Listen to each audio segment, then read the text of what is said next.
My adjournment matter today is for the Minister for Mental Health, Mr Foley, and it's about loneliness.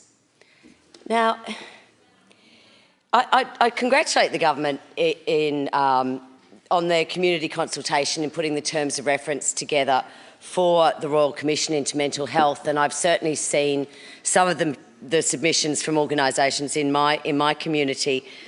But in regards to loneliness, aloneness is one thing, being on your own, and certainly, spending a lot of time as an MP and doing a lot of speaking to lots of people. Sometimes that feels really good, just to be alone.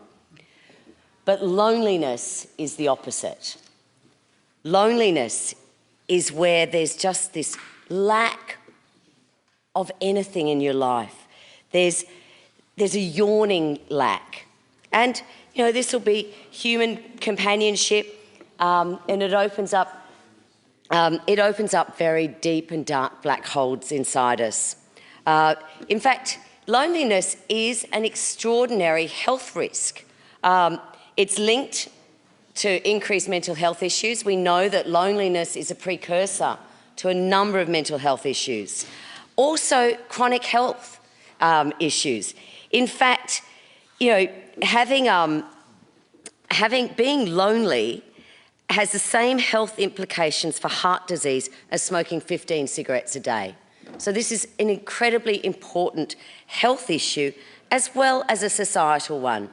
We know people who are lonely are more likely to go to the GP. They're more likely to attend emergency departments. They're more likely to call ambulances. They're more likely to die earlier. They're more likely to get diabetes. And in the last study that was done by Lifeline, we found that 82% of us have experienced loneliness in our life.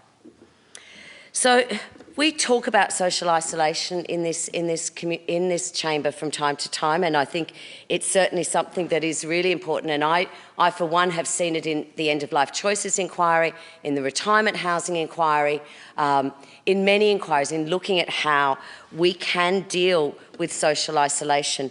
But the UK School of Economics found that loneliness costs the community somewhere between $3,000 and $11,000 per person per year, let alone the death.